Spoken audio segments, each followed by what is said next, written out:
بسم اللہ الرحمن الرحیم۔ السلام علیکم ورحمۃ اللہ وبرکاتہ۔ اس لیکچر میں علامہ Iqbal open university B S عربی کے کوڈ 4906 کے دوسرے باب کے پہلے دو اسباق تدریبات سمیت پیش کیے جا رہے ہیں۔ آپ کتاب کے صفحہ نمبر 26 پر آ جائیں۔ الزواج فی الاسلام کو دیکھیں، اسلام میں نکاح۔ من فضل اللہ تعالی و تکریمہ لبنی آدم، اللہ کے فضل اور بنی آدم کی تکریم یعنی عزت افزائی میں سے ہے کیا ہے؟ یہ کہ ان شرع لہم الزواج، یہ کہ اس نے ان کے لیے نکاح کو مشروع یعنی جائز کیا، یعنی اللہ تعالیٰ نے ان کو بنی آدم کے لیے نکاح کو جائز کیا۔ وجعلہ من رحمتہ سبحانہ علی عبادہ، اور اسے اپنے بندوں پر اپنی رحمت کا ذریعہ بنایا۔ قال اللہ تعالیٰ، اللہ تعالیٰ نے فرمایا، ومن آیاتہ ان خلق لکم من انفسکم، اور اس کی نشانیوں میں سے ہے کہ اس نے تمہارے لیے تمہاری ہی جنس سے جوڑے بنائے۔ لتسکنوا الیہا، تاکہ تم اس سے سکون حاصل کر سکو۔ وجعل بینکم مودۃ ورحمہ، اور تمہارے درمیان محبت اور ہمدردی پیدا کر دی۔ ان فی ذلک لآیات لقوم یتفکرون، یقیناً اس میں ان لوگوں کے لیے نشانیاں ہیں جو غور و فکر کرتے ہیں۔ فمنذ ان خلق اللہ آدم، پس جب سے اللہ نے آدم علیہ السلام کو پیدا کیا، وقد کتب علیہ ان یعیش علی الارض، اور ان پر زمین پر رہنا لکھ دیا یعنی طے کر دیا۔ ہوا وذریتہ من بعدہ، وہ اور ان کے بعد ان کی اولاد۔ فالزواج امر ضروری، تو نکاح ایک ضروری امر بن گیا۔ للحفاظ علی استمراریت الحیات الانسانیہ، انسانی زندگی کے تسلسل کی حفاظت کے لیے۔ حیث یشعر کل جنس بالحاجۃ الی الاخر، جہاں ہر صنف دوسرے کی ضرورت محسوس کرتی ہے۔ فالرجل یشعر بالحاجۃ الی المرأة، پس مرد عورت کی ضرورت محسوس کرتا ہے۔ وَكَذَلِكَ تَشْعُرُ الْمَرْأَةُ بِالْحَاجَةِ إِلَى الرَّجُلِ، اور اسی طرح عورت مرد کی ضرورت محسوس کرتی ہے۔ فَالْحَاجَةُ إِلَى الزَّوَاجِ كَالْحَاجَةِ إِلَى الطَّعَامِ وَالشَّرَابِ لِلْإِنسَانِ، پس نکاح کی ضرورت انسان کے لیے ایسی ہی ہے جیسے کھانے اور پینے کی ضرورت۔ صفحہ نمبر 27 کو دیکھیں تو یہاں کہہ رہے ہیں اختیار الزوجۃ اہم مرحلۃ، بیوی کا انتخاب سب سے اہم مرحلہ ہے۔ قبل الدخول فی الحیات الزوجیۃ، ازدواجی زندگی میں داخل ہونے سے پہلے۔ ذالک لأن الزواج رابطۃ وثیقۃ وعلاقۃ انسانیۃ، وہ اس لیے کہ نکاح ایک مضبوط بندھن اور انسانی رشتہ ہے۔ وعملیۃ الاختیار تحتاج الی جہد للعثور علی الشریک المناسب، اور انتخاب کا عمل مناسب شریک حیات تلاش کرنے کے لیے جد و جہد کا تقاضا کرتا ہے۔ واختیار الزوج او الزوجۃ خطوۃ من اہم الخطوات التي يتخذها الانسان فی حیاتہ، اور شوہر یا بیوی کا انتخاب ان اہم ترین اقدامات میں سے ایک ہے جو انسان اپنی زندگی میں اٹھاتا ہے۔ فإن من يختارها الرجل لتكون شريكة حياته ستكون جزءا منه وأما لأولاده وربة لبيته، پس جس گھر کا انتخاب مرد کرتا ہے تاکہ وہ اس کی شریک حیات بنے، تاکہ وہ اس کی شریک حیات بنے، وہ اس کا حصہ، اس کے بچوں کی ماں اور اس کے گھر کی ملکہ ہو۔ کما وضع الاسلام قواعد لاختیار الزوج والزوجۃ الصالحہ، جیسا کہ اسلام نے شوہر اور نیک بیوی کے انتخاب کے لیے قواعد وضع کیے ہیں۔ فعلی سبیل المثال، پس مثال کے طور پر، فإن أهم صفة للزوجة أن تكون ذات دين، بیوی کی اہم صفات میں اس کا دیندار ہونا ہے۔ يدفعها إلى أداء الحقوق التي عليها ويمنعها من طلب ما ليس لها، یہ صفت کہ اسے ان حقوق کی ادائیگی پر ابھارتی ہے جو اس پر واجب ہیں، اور اسے اس چیز کے مطالبے سے روکتی ہے جو اس کا حق نہیں ہے۔ وفي وصف المرأة الصالحة يقول الله جل جلالہ، اور نیک عورت کی صفت میں اللہ جل جلالہ فرماتا ہے فالصالحات قانتات حافظات للغیب بما حفظ اللہ، پس نیک عورتیں فرما بردار ہوتی ہیں مردوں کی غیر موجودگی میں اللہ کی حفاظت میں، یعنی اپنی عصمت، عزت اور اپنا مال حفاظت کرنے والی ہوتی ہیں۔ وفیہ یقول الرسول صلوات اللہ وسلامہ علیہ، اور اس بارے میں رسول اللہ صلی اللہ علیہ وسلم فرماتے ہیں تنکح المرأۃ لاربع لمالها ولحسبها ولجمالها ولدینها، عورت سے نکاح کرو 4 چیزوں کی بنیاد پر، اس کے مال، اس کے حسب و نسب، اس کے حسن و جمال اور اس کے دین کی وجہ سے۔ فاظفر بذات الدین تربت یداک، تو پس تم دیندار کو حاصل کرو، ٹھیک ہے نا، تمہارے ہاتھ گرد آلود ہوں، تمہارے ہاتھ خاک آلود ہوں، یعنی تم کامیاب رہو گے اگر دیندار کو ترجیح دی۔ وذات الدین یطمئن الیہ القلب ویأمنها المرء علی نفسہ ومالہ وعلی نفسها ایضا، اور دیندار عورت سے دل کو اطمینان ملتا ہے اور آدمی اس پر اپنی جان، اپنے مال اور خود اس کی ذات کے بارے میں بھی مطمئن رہتا ہے۔ والمرأة لا ينبغي لها ان تقبل من الازواج الا من هو على خلق ودین، اور عورت کے لیے بھی مناسب نہیں کہ وہ رشتوں میں سے کسی کو قبول کرے سوائے اس کے جو اخلاق اور دین والا ہو۔ یقول الرسول صلی اللہ علیہ وسلم، آپ صلی اللہ علیہ وآلہ وسلم نے فرمایا اذا اتاکم من ترضون خلقہ ودینہ فزوجوہ، جب تمہارے پاس وہ شخص آئے جس کے اخلاق اور دین سے تم راضی ہو تو اس کا نکاح کر دو۔ الا تفعلوا تکن فتنۃ فی الارض وفساد کبیر، اگر تم ایسا نہیں کرو گے تو زمین میں فساد تو زمین میں فتنہ اور بڑا فساد برپا ہوگا۔ الا تفعلوا تکن فتنۃ فی الارض وفساد کبیر، اگر تم ایسا نہیں کرو گے تو زمین میں فتنہ اور بڑا فساد برپا ہوگا۔ وعلی الولی ان یستأذن مولیتہ ان کانت بکرا ویستأمر ان کانت سیبا، اور سرپرست پر لازم ہے کہ وہ اپنی زیر سرپرستی لڑکی سے اجازت لے اگر وہ کنواری ہے، اور اس سے مشورہ کرے اگر وہ کیا ہے، بیوہ یا مطلقہ ہے۔ وبعد موافقة كلا الطرفين على الآخر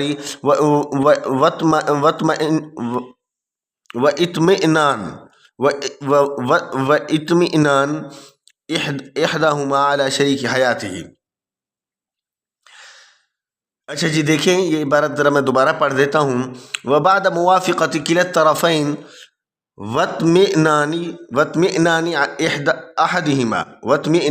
احدہما علی شریک حیاتہ، اور دونوں فریقوں کی ایک دوسرے پر رضامندی اور ایک دوسرے سے مطمئن ہونے کے بعد۔ یہاں پر یہ بات یاد رکھیں کیونکہ آپ کے سامنے جو عبارت ہے نا اس پر اعراب لگے ہوئے نہیں ہیں، تو اس لیے کبھی مجھے بھی مسئلہ بن سکتا ہے، تو برائے مہربانی اگنور کیجئے گا یا پھر اصلاح کے لیے میسج کر دیجئے گا۔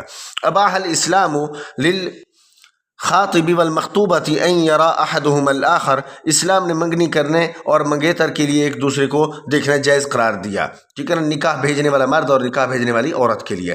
قال رسول صلی اللہ علیہ وسلم، رسول اللہ صلی اللہ علیہ وسلم نے فرمایا اذا خطب احدكم المرأة فان استطاع ان ينظر منها الى ما يدعوه الى نکاحها فليفعل، جب تم میں سے کوئی کسی عورت کو نکاح کا پیغام دے تو اگر وہ اس میں ایسی چیز دیکھ سکے جو اسے نکاح کے ترغیب دے تو وہ کیا، فلیفعل، تو وہ ایسا کر لے۔ صفحہ 28 کو دیکھیں، یہاں پہلی تدریب ہے، تو یہاں کہہ رہے ہیں کہ درست یا غلط کی نشاندہی کرنے کے بعد جو ہے اس کی تصحیح کریں۔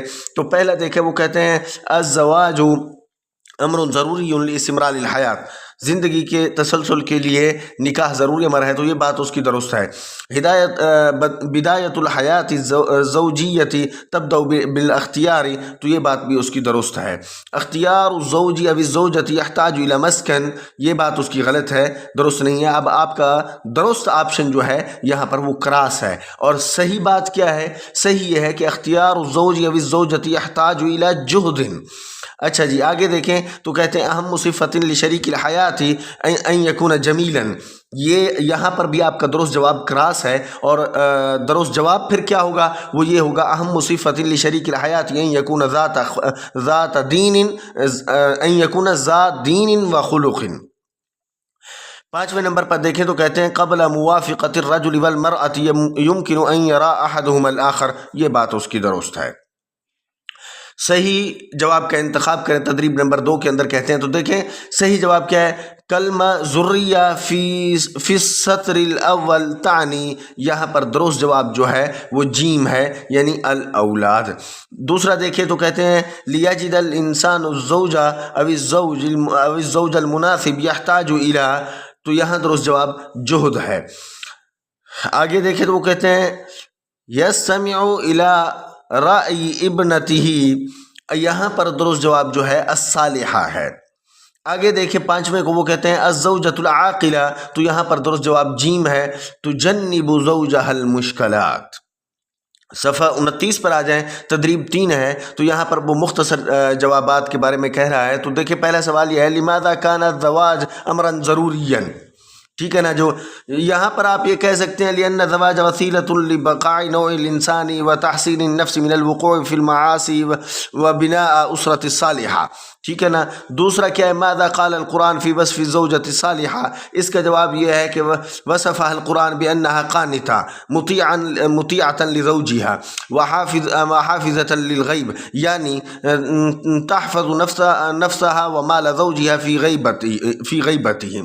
اچھا تیسرے نمبر پر دیکھیں تو یہاں کہہ رہے ہیں تنکح المرأة لأربع اشیاء اذکرها، ٹھیک ہے نا. تو اس کا جواب یہ بنے گا لمالها ولحسبها ولجمالها ولدینها. میں مختصر جواب دے رہا ہوں تاکہ آپ کو یاد رہے.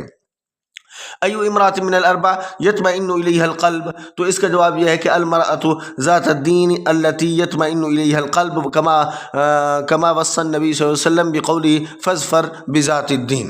اچھا 5ویں نمبر پر دیکھیں تو کہتے ہیں ماذا اباح الاسلام للخاطب والمخطوبہ، تو اس کا جواب یہ ہے کہ اباح الاسلام للخاطب ان ينظر الى مخطوبته ان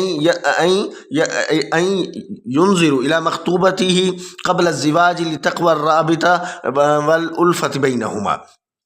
آگے آ جائیں جی تدریب 1 کو دیکھیں تو یہاں کہتے ہیں کہ کلمات کو آپ مترادف کلمات کو آپس میں ملائیں. تو آپ نے کیا کرنا ہے رابطہ اور کلمہ علاقہ کو آپس میں ملا دینا ہے. جاء اور عطا کو آپس میں ملا دیں، سائرہ اور جمی کو آپس میں ملا دیں، یرا اور ینظر الی کو آپس میں ملا دیں، یتزوج اور ینکح کو آپس میں ملا دیں، النکاح کو الزواج کے ساتھ ملا دیں. صفحہ 30 دیکھیں تو یہاں کہہ رہے ہیں کہ کلمہ اور اس کی مناسب تعریف کو آپس میں ملائیں.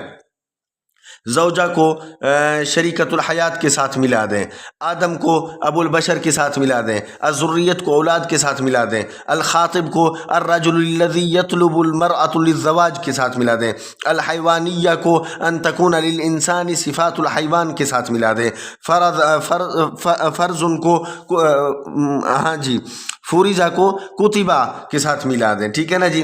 اسی طرح آگے تدریب نمبر 3 کے اندر کہتے ہیں ابحث عن معانی الکلمات التالیہ فی معجم عربی وسجل معانیہا، عربی لغت میں درج ذیل الفاظ کی معنی تلاش کریں اور انہیں درج کریں. اب اس نے دیا یستغنی، تو اس کا معنی القناعہ بھی ہوتا ہے، الاکتفا بھی ہوتا ہے. اچھا یسمو اس کا معنی یرتفع اور یعلو ہوتا ہے. العثور اس کا معنی الوجود یعنی الاطلاع علی الشیء. چوتھے نمبر پر دیکھیں تو الاتفاق ہے، تو اس کا معنی الموافقت اور الاتحاد ہے. فتنۃ اس کا معنی الاختبار اور الاضطراب دونوں ہوتے ہیں. اچھا یتفکر یہاں پر آپ جو ہے پیش کر دیں یتدبر اور یعمل العقل یعنی عقل کا استعمال کرنا. صفحہ 31 پر آ جائیں، یہاں پر دیکھیں تو کہتے ہیں الاسرۃ بین الماضی والحاضر، خاندان ماضی اور حال کے درمیان، ٹھیک ہے نا جی. کانت اب یہاں تقابل پیش کر رہا ہے ماضی میں خاندان کی کیا کیفیات ہوتی تھیں اور حاضر میں کیا ہیں. کانت الاسرۃ فی الماضی اکثر ترابۃ وتأکلما، ماضی میں خاندان زیادہ مربوط اور باہمی ہم آہنگ تھا. فقد كانت الاسرة الكبيرة تسكن في بيت واحد كبير يضم جميع افرادها، چنانچہ بڑا خاندان ایک ہی بڑے گھر میں رہتا تھا جو اس کے تمام افراد کو سمیٹے ہوئے ہوتا تھا. فكانت بيت الجد يعيش فيه الابناء مع زوجاتهم واولادهم وبناتهم، پس دادا کے گھر میں بیٹے اور بیویوں بیٹوں اور بیٹیوں کے ساتھ رہتے تھے. وكان ذلك البيت الكبير يضم اكثر من اسرة صغيرة، اور وہ بڑا گھر ایک سے زیادہ چھوٹے خاندانوں پر مشتمل ہوتا تھا. بدان من اسرت الجد والابن الاکبر، جس کا آغاز دادا کے بڑے بیٹے کے خاندان سے ہوتا تھا. وعلى الوجبة الطعام يجتمع الجميع في أجواء تسودها الألفة والمحبة والسعادة، اور کھانے کے اوقات میں سب لوگ ایسے ماحول میں جمع ہوتے تھے جس پر انسیت، محبت اور خوشی کا غلبہ ہوتا تھا. يسود بينهم روح التعاون والمشاركة الجماعية في تكاليف الحياة ومصاريف المعيشة، اور ان کے درمیان زندگی کی سختیوں اور معیشت کے اخراجات میں باہمی تعاون اور اجتماعی شراکت داری کی روح غالب رہتی تھی.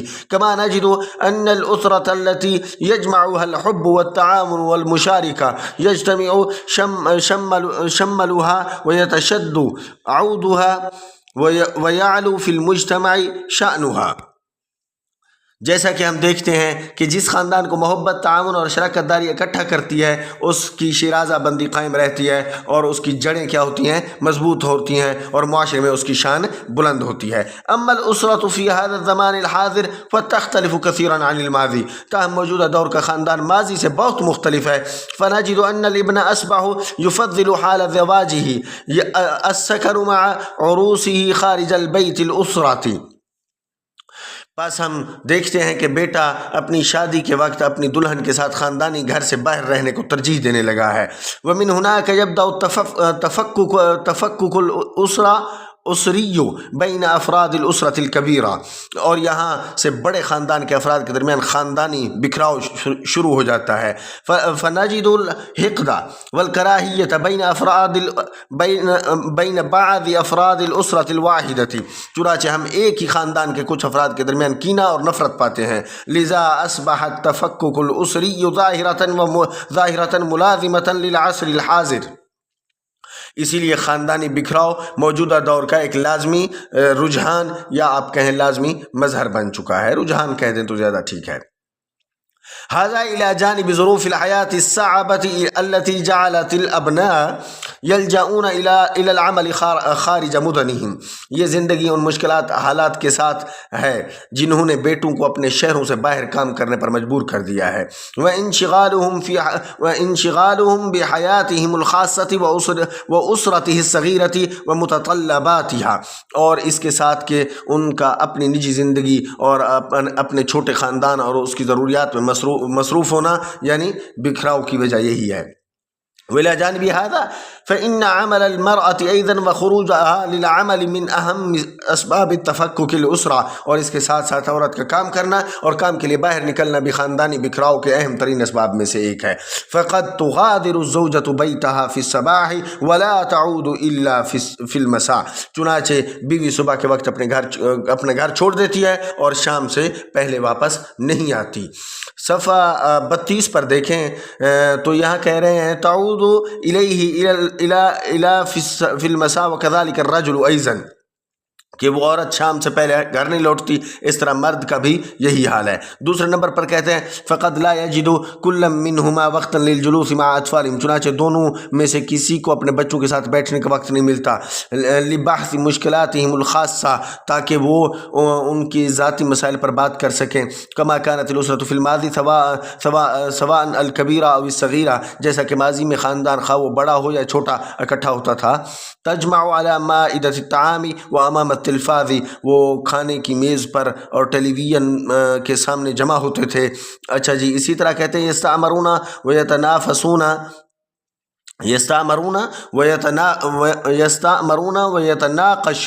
ویتجادلون، وہ کس سے کہانیاں سناتے، بحث و مباحثہ کرتے اور گفتگو کرتے. اما اليوم فقد لا نجد ای ملامح لهذه العادات القیمہ، لیکن آج ہمیں ان قیمتی عادات کا کوئی نشان نہیں ملتا. حیث اصبح كل فرد من افراد الاسرة غالقا على نفسه، جہاں خاندان کا ہر فرد اپنے آپ میں بند ہو کر رہ گیا ہے